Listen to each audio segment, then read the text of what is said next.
Hello there, and welcome to the Get French Football News Preview Show. I'm Nathan Staples, and joining me this evening are Adam White and Jeremy Smith.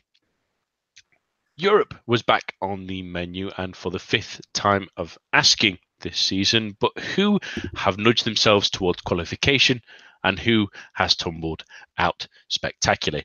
All of that and more after our latest headlines. We start. Paris Saint-Germain have one step into the next round of the Champions League after they managed a 2-1 victory at home to Liverpool. Juan Bernat and Neymar grabbed the goals for the hosts, as James Milner's penalty only was a consolation for the English side, with Paris Saint-Germain just needing a point now against Red Star in the final game to ensure qualification. Lyon managed a 2-all draw with Manchester City that now puts them in a strong position to also qualify for the group. The English side are now through to the next round thanks to that scoreline, but Lyon are a couple of points ahead of Shakhtar, who they face in the final group game, and again they just need a point against the Ukrainians to ensure their place in the last 16. Monaco's European adventure this season has completely ended after defeat to Atletico Madrid at the Wanda Metropolitano. They will now not even reach in the Europa League, and that will be for Club Brugge. But goals from Antoine Griezmann and Koke sealed their fate. This evening in the Europa League, Marseille continued to spectacularly fall out of Europe themselves with a 4-0 defeat to Eintracht Frankfurt. That included 2 own goals, but for the other 2 Liga sides, hopes still are bright because Bordeaux have the slimmest of chances, shall we say, of going through after their 2-0 win over Slavia Prague. That now puts them 3 points behind the team they beat. They would need a victory next week in Copenhagen and for Zenit to beat Slavia Prague at home to manage to get through. Whereas for Rennes, their 1-0 win at Jablonec has kept their hopes alive as well. They will face Astana in the final game, but will need a victory in order to secure qualification to the next round. And that's all for the news. But do remember, for all your latest news in the world of French football, head on over to our website at www.getfootballnewsfrance.com and follow us on Twitter at GFFN. We start this week with Paris Saint-Germain's excellent result in midweek that almost but qualifies them for the next round. They do still need a point in Serbia to ensure things, Adam, but a bit more of a composed performance in Europe from what we've seen. We always felt like this was the big game that they needed to concentrate on, and the important thing is they got the 3 points. Yeah, absolutely. I think there was a real sense of this being a big game, not just in the context of this season and PSG's attempts to qualify for the Champions League knockout stages in what is obviously an extremely tough group, and one that has proven itself an extremely tough group, given by the results the teams have got against each other. That everyone's been really competitive, and in fact, all the games apart from Red Star away to any of the other teams have been really close. So yeah, a huge game in that context, but also a huge game in context of the project, if you like. It's not a word I like, but it's a word that fits what's going on at PSG and at various other clubs, of course. Because there was a sense, for me at least, that this season PSG have started to improve under Thomas Tuchel. And the initial game against Liverpool, they lost 3-2. They weren't great at all. They're pretty poor, in fact, in that game. And the scoreline kind of disguised what was a very weak and very sort of defensively, particularly, they're very sort of haphazard in that game. So a pretty weak performance there. But for me, although the next game against Napoli, the next sort of big game anyway against Napoli wasn't great, there has been some sort of improvement in each of the 3 bigger games between Liverpool, near PSG, and Napoli. And it felt like the first hour against Napoli, they really controlled the game, I thought, and looked like a team with a plan, which PSG have one way of playing, but I don't know if it can necessarily count as a plan. Up until this point, it's been that slow possession-based football that Emery and Laurent Blanc and even Carlo Ancelotti espoused. And it felt like Thomas Tuchel, the main thing that he's changed and done so slowly, which has been really, really good from the club's point of view, because there's a lot of entrenched issues at PSG, and changing overnight is something that's not going to happen.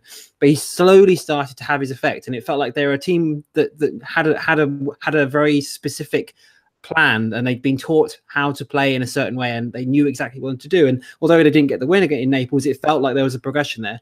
So this game comes along, and there's the issue over this being extremely tight group, and PSG possibly could go out. And I honestly thought they that could be almost the most likely outcome of these two games.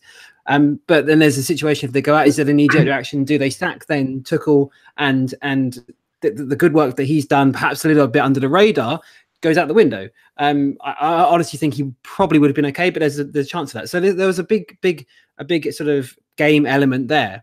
So the fact that they put in such a brilliant performance, I really think this is the best Champions League performance that I've seen them give, aside from that 4-0 against Barcelona, but then that's obviously caveated pretty hugely by the 6-1 defeat in the second leg. So I think this is the best performance they've given in the Champions League since I've been covering them, which is sort of 5 years now. I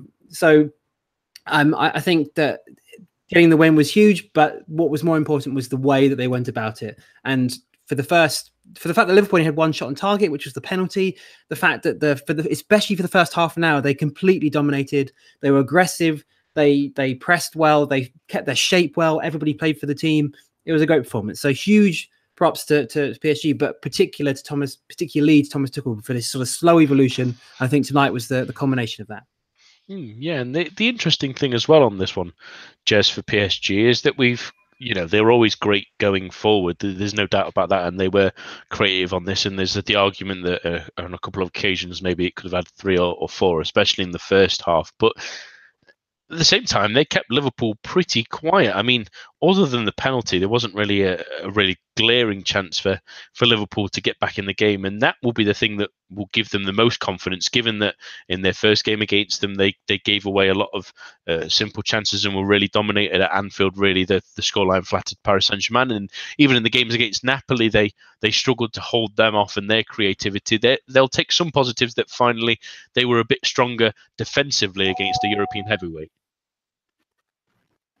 I think I agree with a lot of what Adam said, and going into the season, I personally wasn't 100% convinced whether Tuchel was such a great appointment, but I think he's been fantastic all season, and really willing to adapt tactically and not second guess, but make it very difficult for other teams to second guess what PSG are going to do, and for the most part, although I think there's still a couple of issues there, certainly within the front three, been braver than maybe previous managers in terms of the way he treats certain players. But up till now, and particularly in Europe, I still felt that one of the major issues was attitude. There's no disputing that PSG have got all the way through the team some extremely strong players, and on their day should be able to beat anyone else. And I think probably on paper it's not unreasonable to say that they have a better team or a better squad than Liverpool. But as Adam said, certainly the first 2 matches this campaign were awful. And there was a Liverpool fan who said to me something about the fact that PSG have only won 1 game, and going into yesterday, and I kind of said, well, possibly more interesting is that they've only lost 1 game, because arguably they deserve to lose 2 of the 4 they've played. As Adam said, that the first sort of hour or so in the second Napoli match was a lot better, but it was a case of whether they can take the next step forward from that, and they absolutely did. And the main thing, I think the difference was that they all looked up for it, they all looked interested, whereas previously there were players walking when they should have been running, there were individual mistakes, there was a lack of cohesion between players, and this time all the way through, more or less, apart from a couple of breaks that Mbappe wasted by looking for Neymar when Cavani was free, I think.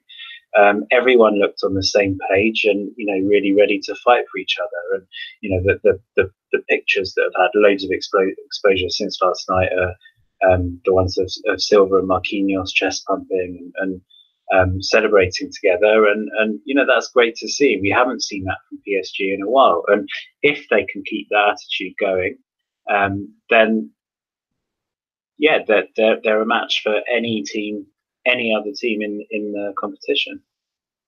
Yeah, absolutely, and that's the pinpoint from there. When you also think that although they've been good in the Champions League, Barcelona have sort of slipped up at times. Real Madrid aren't the team they were. Bayern Munich have a few troubles. Manchester City are probably the biggest contenders elsewhere. They got a real chance if they can start putting things together again, really. But a team that showed that Manchester City aren't necessarily unbeatable, at least anyway, it's been Lyon this season. They've taken 4 points from them, and they'll be a little tinge of disappointment. They couldn't nick the 2-1 win, which would have saw them through.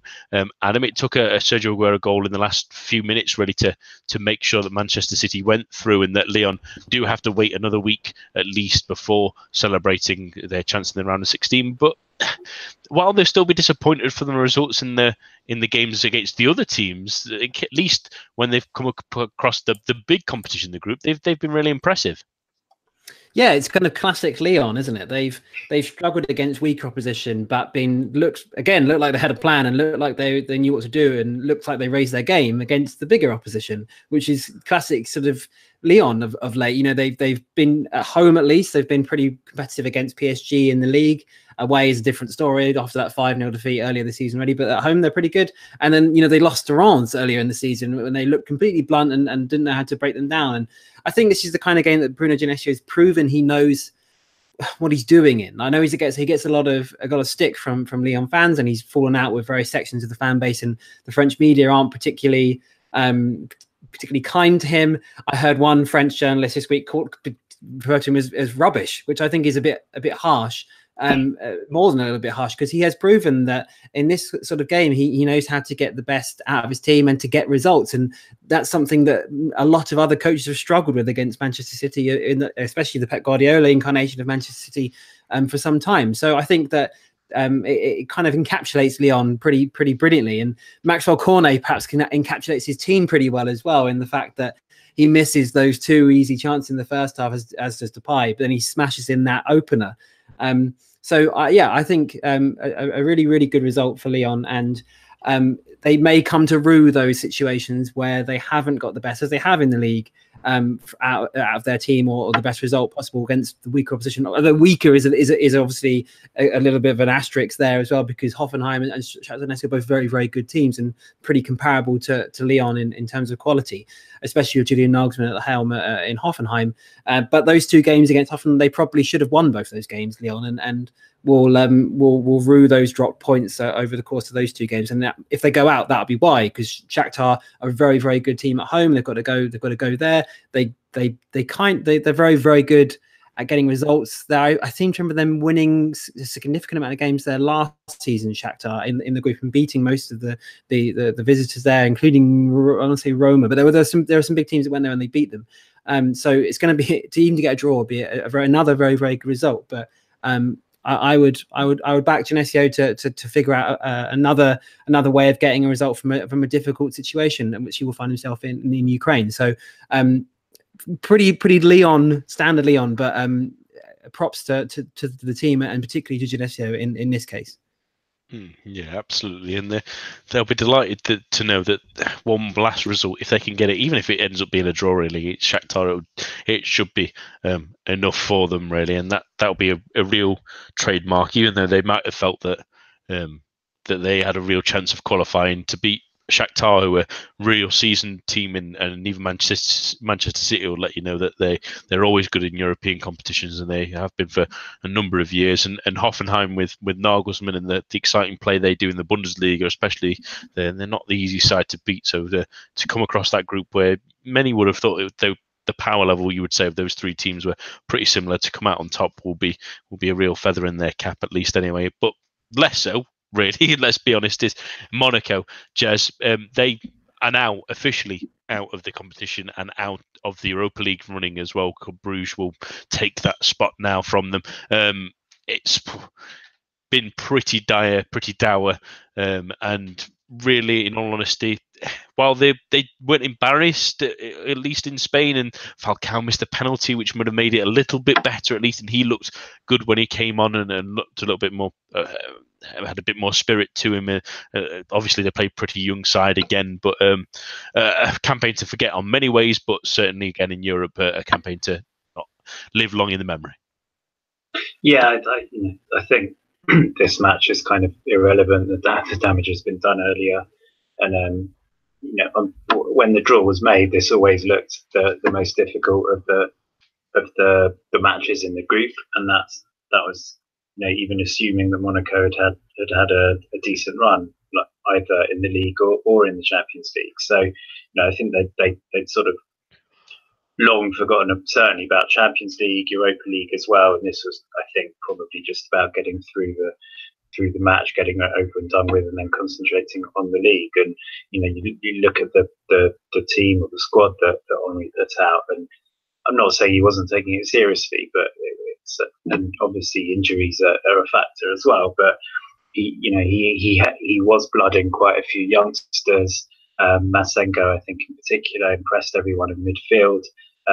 Another of Thuram's sons got a debut as well. Badiashile, I think Masengo and Badiashile are the first players ever born in the 21st century to start Champions League matches. So, and then you've also got Silla, Grandsir, players like that. It gives you clear indication that it was a very young team that Henry put out.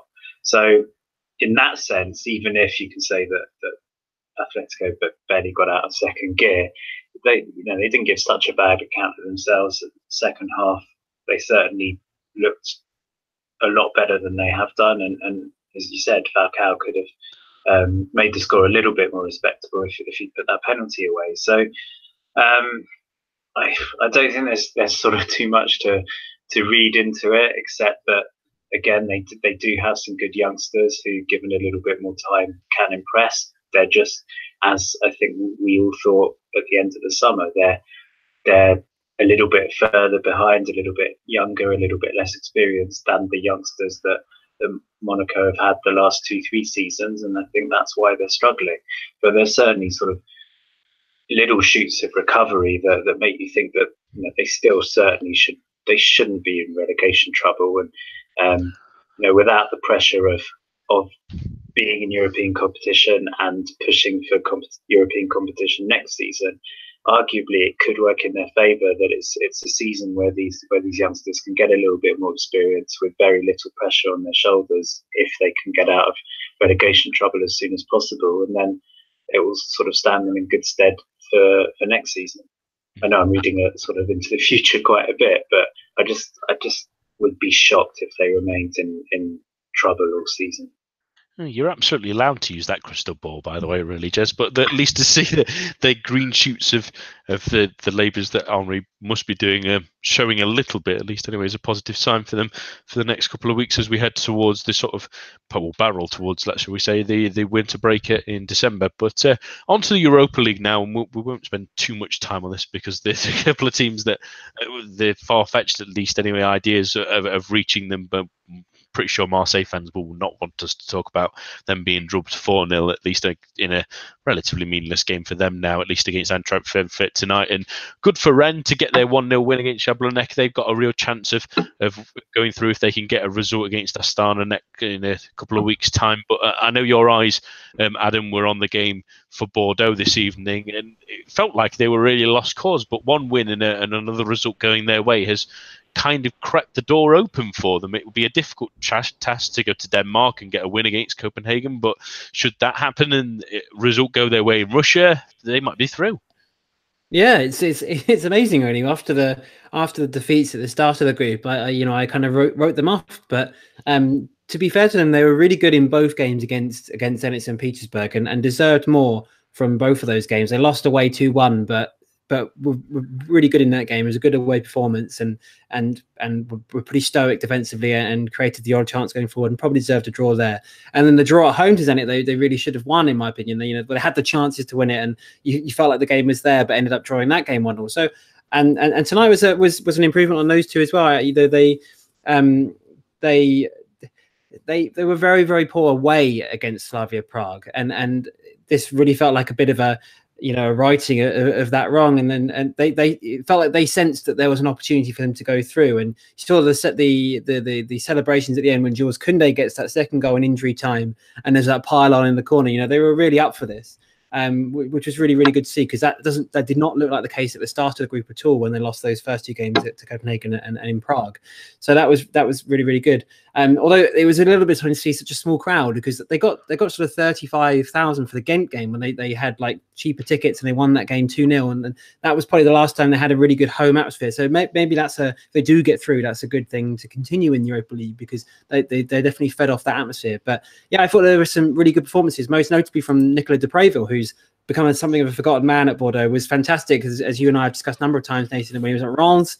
Got 15 goals for Lille in the league a couple of years ago, but it's really disappeared. But took his goal really well tonight. And although he's been definitely on the fringe of the team, the last few sub appearances he's given have been really good. And he looks like he's been gaining confidence. So that's really, really positive.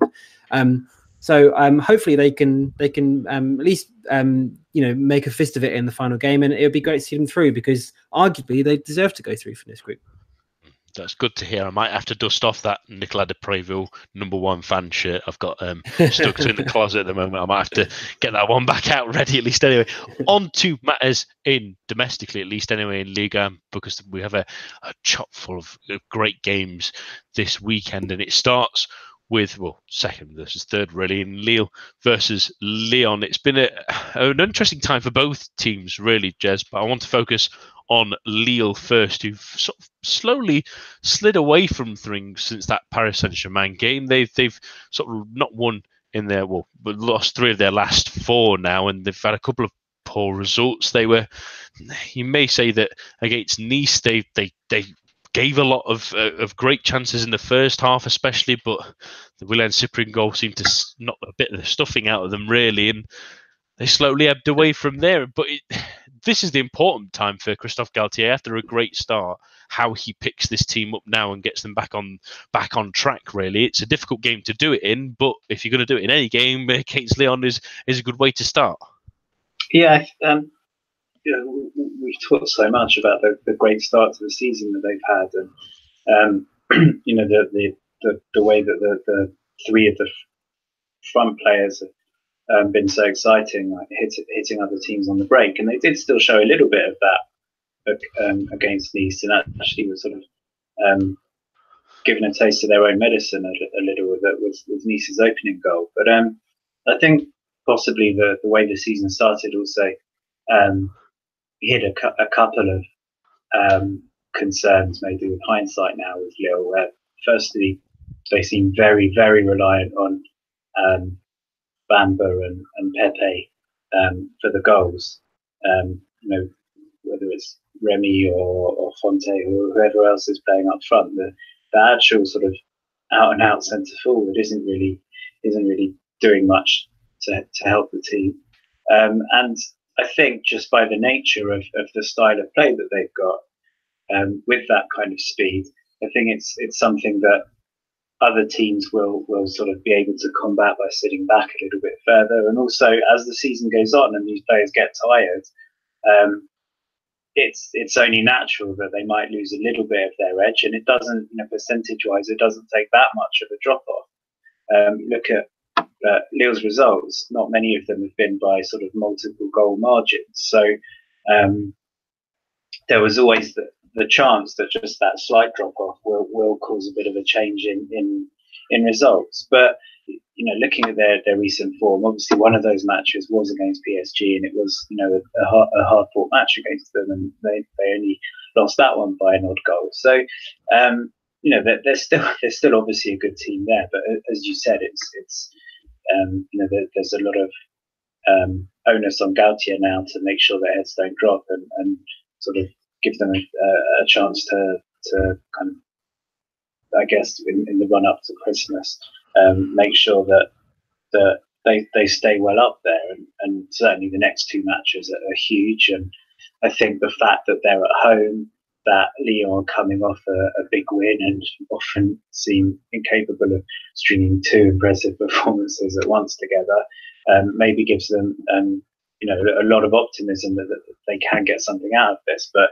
certainly if the real Lyon do stand up, then Lille are in for a tough afternoon. But yeah, they shouldn't, based on their season so far, there's no reason whatsoever why they should feel overawed. And even despite the recent blip, 4 matches without a win. But like I said, one's against PSG, one is in the League Cup, which they might have wanted a nice cup run, but it's not entirely the end of the world. It's not, it's certainly not a sort of crisis point or anything like that for them yet. That's the interesting thing about Lyon, really, as well. Adam, Jez touched upon it, that they sort of don't really string great performances together. But at the same time, when you look at the results over the last couple of months, they've only lost one in sort of a long time, really. If you look back as far as sort of the week 4, they lost to Nice. Then it wasn't until week 9 since they lost to Paris Saint-Germain. And then in every other competition then, they've got, yes, a few draws, but they're unbeaten at least anyway. And they have a habit, very much like they did on Friday, of scrapping through games where they don't quite play at the strong level, at least for 90 minutes, that they can do, but still get the result they needed. And if anything, that Rhone derby was the perfect example of what their season has been so far. Yeah, it was a little bit. So I think that's a good sort of analogy for the way that they've gone about the business season. It's really difficult to know what you say about Lyon. Is that credit for Genesio that he's built a team that can get results or at least be undefeated in a number of situations that they find a way to win when playing badly? Or should they be playing better given the players they've got and they're somehow, Genesio is struggling to get the best out of them? It's very difficult to know where to sort of draw the line on Lyon. But I think that in this occasion, at least, I think it's probably fair to give Genesio the benefit of the doubt, but given that, it's very, very difficult to play, especially for a young team. I think a team that have used to playing the Champions League and the league, and given that it's so competitive in Lyon's section of Ligue 1, everything behind PSG is extremely competitive. So I think it's very difficult to play as a young side the Wednesday, Saturday sort of schedule, and to be in such a difficult Champions League group and to regularly have big, they had a lot of big games in this first half of the season, Lyon, in Ligue 1, and they will continue to, because there's a lot of teams that are competing for very similar positions to them, and they've got a lot of challenges this season. So to continue to get results, it has to be admired to some extent. Although I think that if this was to continue, one, you'd have to again congratulate them for getting those results, but you would hope that given the players that they do have, like Hossamau, like Nabil Fekir, like Memphis Depay, that there has to be some sort of more visible cohesion eventually, that they'd have to evolve into a team that, given that they've got young players who are developing, you would hope that if this team were to stay together this time next season, if they continue in the way they're going now, that there'd be a little bit more.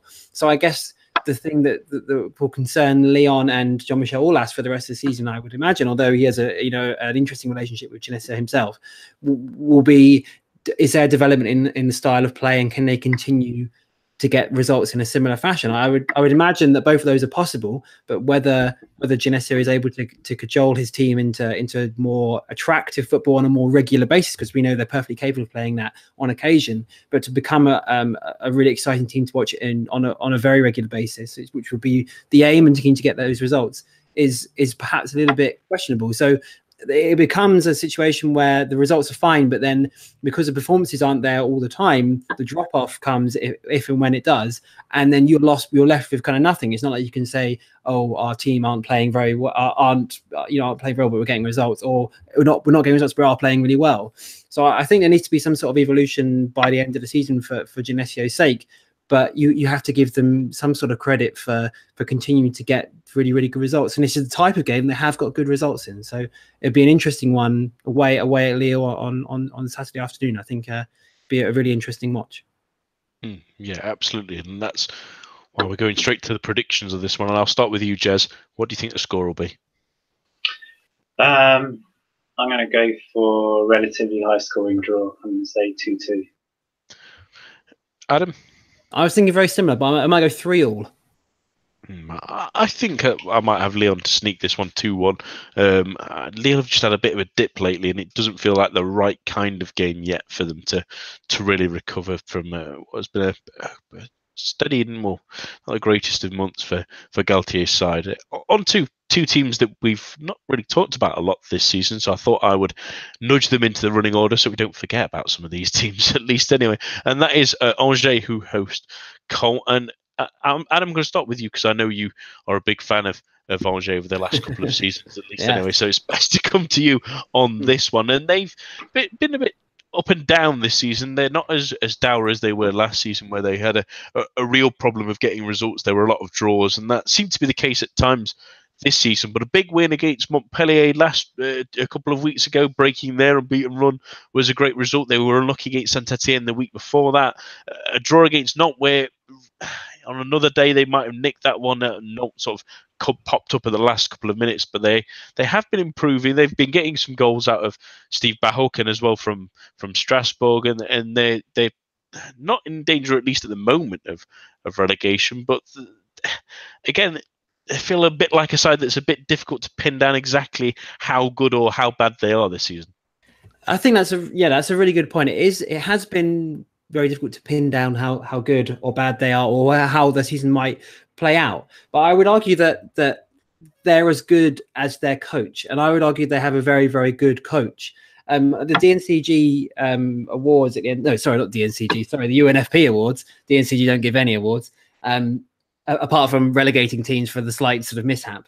Anyway, that's kind of very locked in. It's very sort of PSG, unless they Lens or Lille. Yeah, exactly. Yeah, exactly.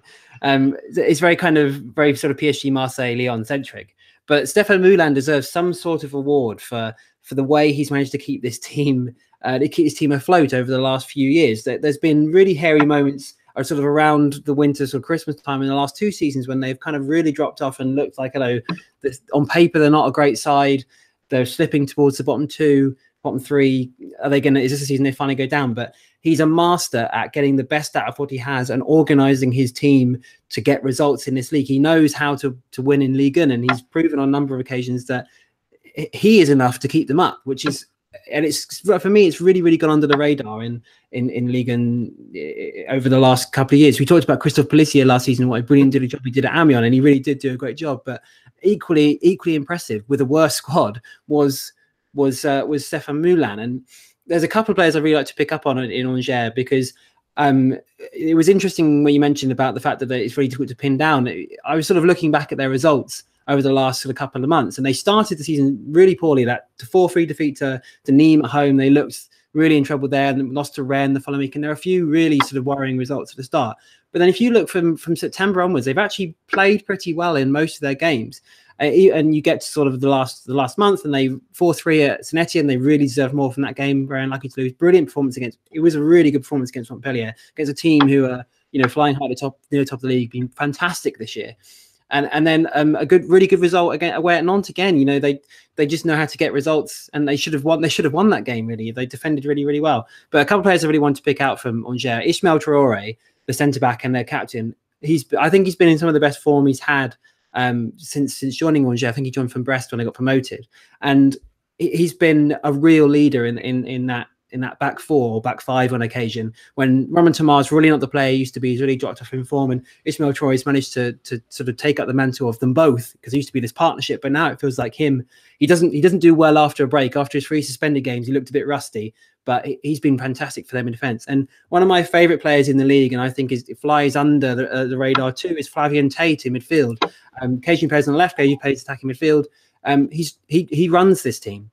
He's fantastic on the ball, really good vision, really good range of passing, clever in possession. And without him, perhaps Moulin wouldn't look as good as I'm sort of making him out to be. He's a really, really interesting player that really sort of got into this team on sort of very sort of meritorious way. He was on the fringes, having signed from a national side, and then really just proven what a good player he was, and is now indispensable for them. So if you get to watch Angers, keep your eye on Flavien Tate. I don't know if he'll be there this time next season, but he's key to the way they keep the ball. They keep the ball fantastically well in midfield. They don't create loads of chances, but they defend by keeping the ball as much as they can in midfield really, really well. It's really good to watch. So huge props to Stéphane Moulin. He's a great coach, and Flavien Tate is a man to keep your eye on. Yeah, and that's the interesting contrast really with Caen, because we complimented Angers for keeping Moulin around last season, giving him that new contract, keeping the confidence in him, and he proved that. On the opposite side of the coin, although it was a bit of his decision as well, really, for Patrice Garron to finally part ways with Caen in the summer, really, after keeping them up and doing so well for the last couple of seasons, really, Jez. But that also led us to worry that with him not at the helm anymore, that they may sort of slip into a relegation fight and maybe even be real relegation candidates this season. And they are currently 17th, so they're not quite in the drop zone just yet. A couple of results have helped go their way, but it's a massive it's a massive month really for them. December, they have played a lot of the big teams already, so their December consists of Angers, Nîmes, Strasbourg, Toulouse, and Reims, which is a massive run heading up to the winter break that might even define their season really, of whether they can maybe pull themselves a little bit further away before that break, or whether they might even be in real deep trouble because they can't score goals. They can just about keep them out for now, really. But if anything, they've not really been entertaining to watch at all this season, Jez, have they? No, I mean, if I'd spoken about Angers, I would have basically said exactly the same thing, that they've got some very decent players, but the real star there is Moulin, who absolutely is I think not getting the props that he deserves for what he's doing there. And yeah, Caen are kind of the opposite. I'm not sure Garand ever sort of pulled up trees there either, but he knew the club well enough and knew how to make them tick just enough to keep them in Ligue 1 for a couple of seasons. And Mercadal, I think, always felt like a little bit of a left field or risky signing. He did okay at Paris last week, but hasn't got any particular sort of pedigree before that. Last season. But yeah, hasn't got any sort of great history to speak of. And not that I'm saying it's entirely his fault, because I do think it's simply a relatively weak squad. There are some talents there, and Faisal Far had a great start to the season. He seems to have dropped off a little bit, but he was the one that was really kind of making the team tick. And as you said, that the defense isn't too bad, and they've got a couple of players there like Djikou and certainly Gilbert, who I think is a really good player. And with France being so short of quality right backs, I think he could be a candidate as much as anyone else actually. Not the sort of he plays centre back as well, but I think he's a very good right back on his day. So the defence is not of too much concern, but it's really up front where the issues are. And you look at some of the players they've got, and there shouldn't be problems there. I mean, there are goals in them, but Ningo looks so good at Montpellier, hasn't really looked the same player since he came back from injury. Bovu, was so good at Guingamp and flopped a little bit at Lyon. I think he does have goals in him, but maybe he hasn't yet settled.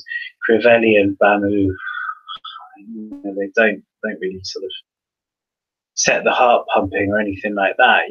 They'll probably, Bamu will probably come up with a handful. Crivelli is the top scorer at the moment with 3, but he's probably going to end up with more red cards than goals by the end of the season, certainly suspensions and goals by the end of the season.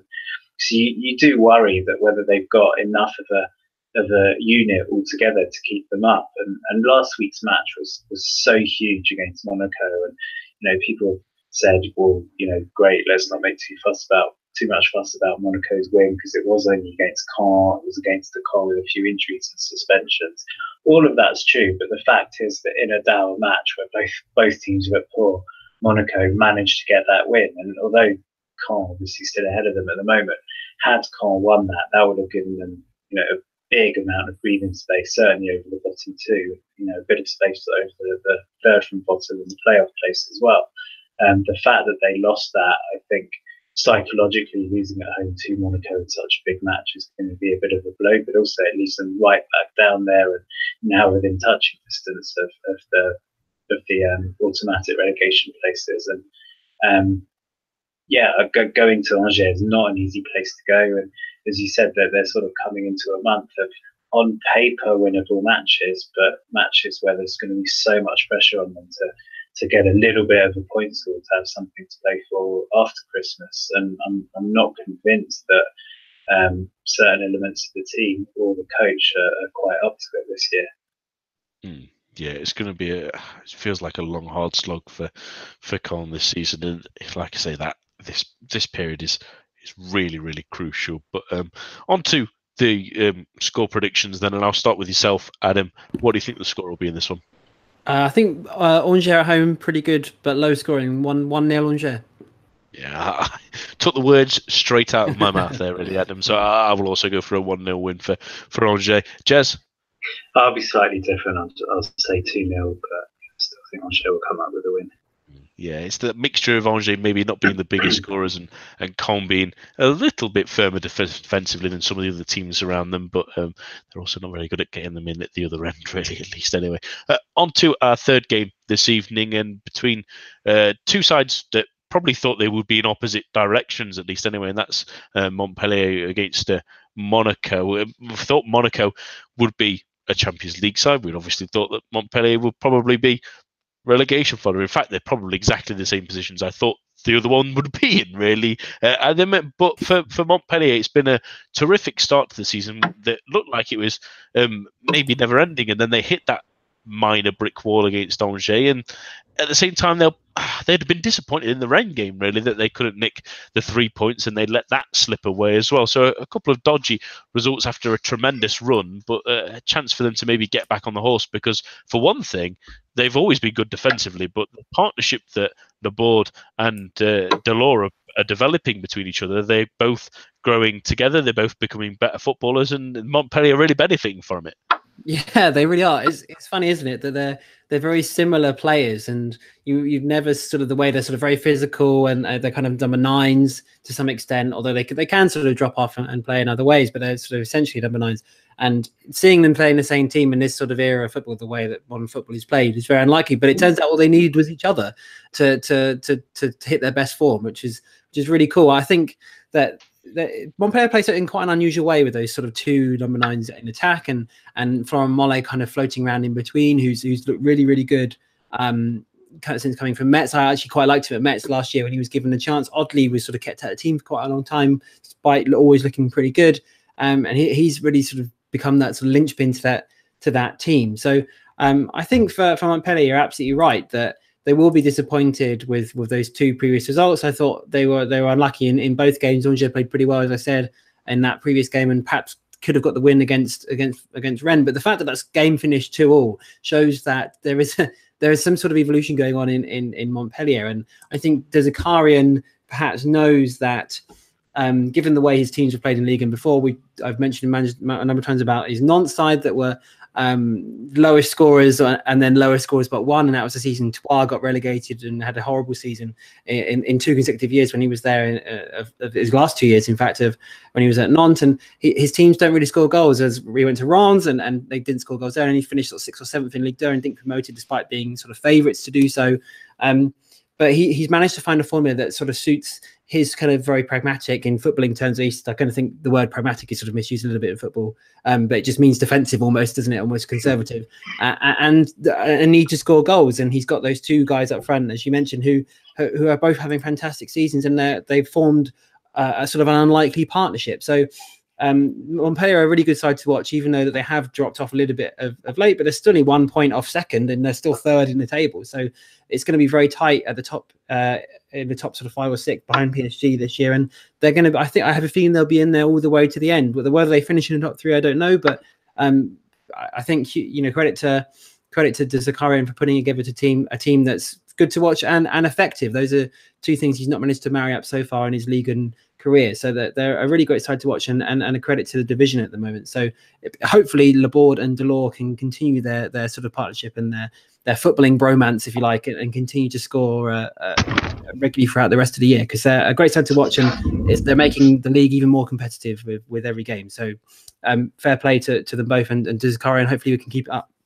Yeah, absolutely. I mean, that second goal they scored at the weekend was really fabulous football, to be fair, from I think Pedro Mendes started it, and Sheik with a little flick, and Laborde spotted the striker across the way, and a great little goal. And the only thing I question about Montpellier at the moment is I'm not the biggest fan of Lecomte's moustache. I'm not sure I'm not sure if it quite pulls it off in the way he hopes he would have done. But they're facing a Monaco side we've already spoken a little bit about, Jez, who finally got the monkey off the back in their Caen victory, which was not quite as convincing as maybe they wanted their first victory in a long while to be. But they are heading home to face a Montpellier side that have had a couple of slippy moments of late. But does this feel like another free hit maybe for Thierry Henry at the moment. I know they really need to get on the horse pretty soon. They've got Nice and Lyon coming up in the next couple of weeks as well. But it's a difficult one to judge, this one.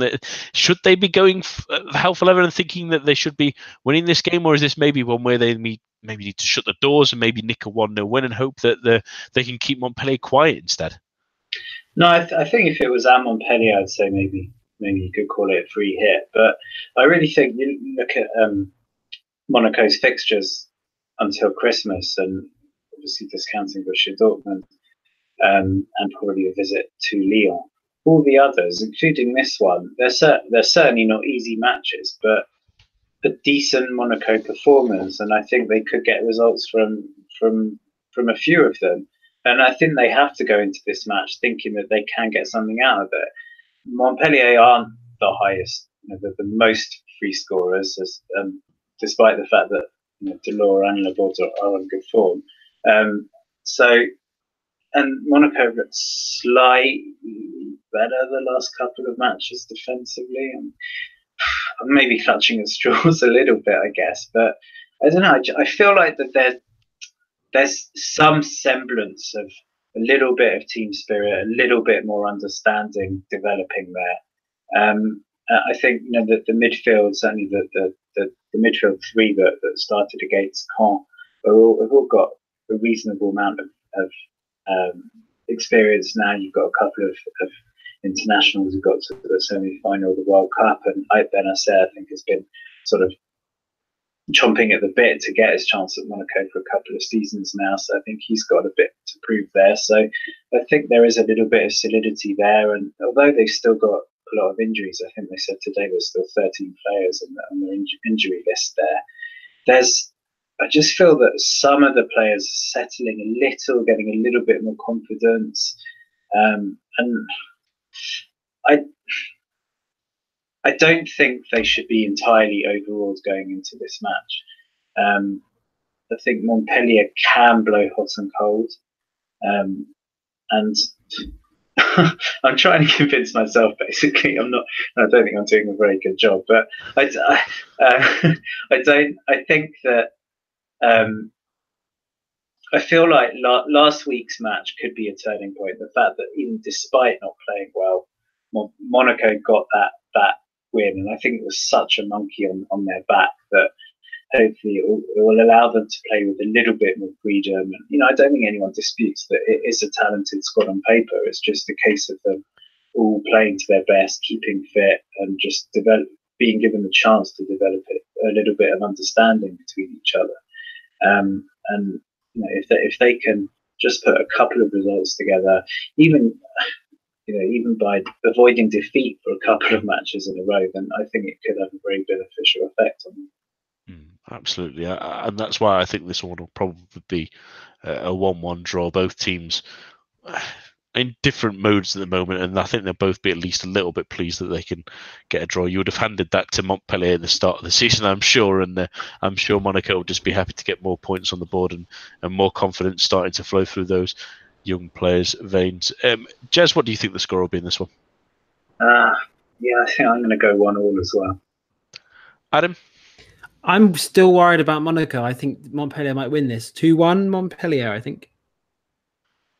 Yeah, it's a little bit of a knife edgy one, I would say. Shall we go for that one? That could really fall on either way. We'll finish this evening with a game on Sunday between two sides that are not far away from each other as much as we thought they might have been at the start of the season, between Marseille and Reims. And starting with the away side, Adam, who are currently in 8th position, really. It's been a terrific start of the season, very quietly at least anyway, for Reims. I mean, they've not been the greatest goal scorers. In fact, they've only scored 10 so far this season, but that's more of a statement of how good their defence has been, really, other than a couple of games where they were thumped by a couple of goals. But in their last 4, they've won 3 of them against Rennes, Monaco and Guingamp. The first 2 certainly nothing to shake a stick at, even though Monaco are struggling a little bit, and they weren't too bad against that Saint-Etienne game, even though they did lose. But it's been really impressive how they've managed to, with some of their parts, losing some of their best players, still not a great goal scoring side really, and have really struggled to find a consistent goal scorer. Yet they found ways to win games. Yeah, they have. It's a similar situation to a number of those teams in that sort of area, isn't it? That they don't score many goals, but they're compact and they're organised, and they have a good coach. David Guillon's a good young manager, and they won Ligue 2 at Cantor, and they're a very, very sort of effective team. And I think it's double the credit is deserved for the players that remained at the club and for David Guillon, because when you look at the players they lost over the summer, the side that won Ligue 2 so comfortably, Julien Janvier was huge to them in defence. Went to Brentford, of course. Denilson de Cruz left for Nancy. He was very good at the base of midfield. And one of my favourite sort of players, or one of those sort of niche little players that I always enjoy watching, Diego Rigonato. Diego Rigonato he's very good from crosses and set pieces, and he's a really good little player to watch. And obviously Jordi Sibachau went to Rennes, and those are sort of 5 starters that would have easily made the first 11 on a regular basis, if not every week. And to lose them upon promotion to a much more competitive, well, not a much more competitive league, but a higher standard, and then to continue to play in a very effective way, for a very different kind of way. And to be in the top half after 14 games is extremely impressive. And perhaps we should be considering David Guillon alongside the likes of Moulin and Plessier and a few others for getting the best out of limited resources. And when you look through their team, there's a lot of players that have really come to the fore, and they're a very sort of combative side, and a lot of players sort of stood up to be counted this season. You look at Younes Abdelhamid, who was I think at Dijon and didn't put up any trees, but he's been absolutely brilliant in defence for them this season. Every game he leads by example. He's very, very good in the air, and very intelligent defender as well. And Bjorn Engels was a bit of a coup signing him from Olympiacos. He was really good in Belgium at Bruges, I think, and was sort of tipped for bigger things. Has been in the setup on occasion, and he's a really, really good signing, and they've formed a really good partnership. And I really like the left back Conan, Gislan Conan, who came from Guimarães. I think he's a really exciting player, 26. Could move on to a bigger league and club come the end of the year. And there's not only that sort of those sort of league and stalwarts or French football stalwarts. Look at Alexis Ramal's, another one of those. Chevalier has been around a long time up front. They've got that sort of experienced spine, but there's a couple of younger players in there too. And one player I think is worth keeping an eye on is Mathieu Cathero, who's often an attacking midfielder or winger, came from Toulouse. I think he may have been involved in an incident with Odson Edouard, but I have to talk about that next time, because I just can't remember off the top of my head. But he left. I think he left under a bit of a cloud at Toulouse, and he's really proving his worth. He wasn't in the team at all last year, and has sort of made his impact after sort of Denilson de Cruz left and Rigonato left, and he's been fantastic. Scored the goal against Monaco, and is proven really, really effective in a number of positions. And still only 21, he's a really good little player. So they've got a lot of options there. You even look at Marvin Martin, who's struggled with injuries, unsurprisingly, but they've got some options in midfield. So I think David Guillon's done a great job, and they're easily the best defence, well, at least outside the top few sides. And it's difficult to see how they're going to lose enough games to be sucked into that relegation battle. So it looks like they're, for now at least, here to stay. This season's Montpellier, perhaps, going about their business in a very similar way to Montpellier did before. So, David Guillon's a good young manager, and one to keep an eye on. So well done to Reims. Yeah, absolutely, because like you say, it's going to take a pretty spectacular collapse to fall back into it. But they take on a Marseille side just that have been pretty humble tonight, at least anyway, but it'd be a much changed side, you would imagine, for the game at the weekend. So let's sort of rewind it a bit further back to the game against Amiens, where they went behind certainly in that game, but that was probably the only moment that Amiens looked like the superior side. Marseille then grew into it really significantly. They grabbed the 3 goals through Thauvin, who probably should have had, like you said on the main show, 4 with a penalty if Payet hadn't been so demanding, and had a couple of chances before he even scored the first one as well. He really was excellent, and it was another example of when he does play at the level he can, he really can be a force of nature. Yeah, I think it's the same old story with Marseille, the same as last year, and it's in a way it's difficult to judge them without sort of doing it through the lens of Marseille fans who. They make both Arsenal and Lyon fans look sort of sane and level-headed, the way they kind of veer from euphoria to crisis from one match to the next. And you feel like after tonight and the way that their own fans have been criticising them, say that they're a club completely in the doldrums, and then you look at the league table and they're 2 points off second. So it's a little bit confusing, but when you delve into it a bit deeper, it does feel a lot of the time like there's 2 or 3 players kind of holding the team up, and sort of you go into every match kind of hoping that those 2 or 3 players perform for them to have a chance at the results, and 2 or 3 certain other players to just praying that they don't make the mistake that will cost the team the match. And that's not really a way to be. You want the whole team sort of in sync, contributing equally one way and the other. And against Amiens, to be fair, I actually thought Amiens did have a couple of chances and were in the game, and it took what I thought was clearly not a foul, albeit it was a fantastic free kick from Thauvin to make it 2-1, but I don't think it was a foul, and I think they were starting to look possibly like they were running out of ideas before the referee helped them. But still, on paper, they are a much stronger team than Haas, and based on what they've been doing the last 18 months or so, this is the kind of match that they'd win. The next 2 matches are away to Nantes and Saint-Etienne, and so they're probably the kind of matches they'd lose. So it's hard to see past the Marseille win, but it's also hard to see how you can read too much into it, because as usual, they're not really the matches that Marseille's season should be judged on. And I don't think that's a harsh thing to say, because I think that's the kind of thing coming out of the Marseille boardroom, where we're well into our project, we're well into our aim to be a Champions League team, but there doesn't seem to be progression from last year, and I think that's a little bit what's annoying the fans. And again, in terms of sort of the sort of hysteria that surrounds them, it's bizarre again. But there's been so much of criticism of Germain and Mitroglou, which I still maintain is a little bit harsh, because I don't think either of them are being played properly. Germain, I thought, was pretty unlucky against Amiens, and it really looked like he's not getting any luck in front of the goal at the moment. Yet they're still one of the highest scorers in the league, but the problem is at the other end. And just as Haas have been effective because they've been so mean in defence, I think maybe only 2 or 3 teams have actually conceded more than than Marseille.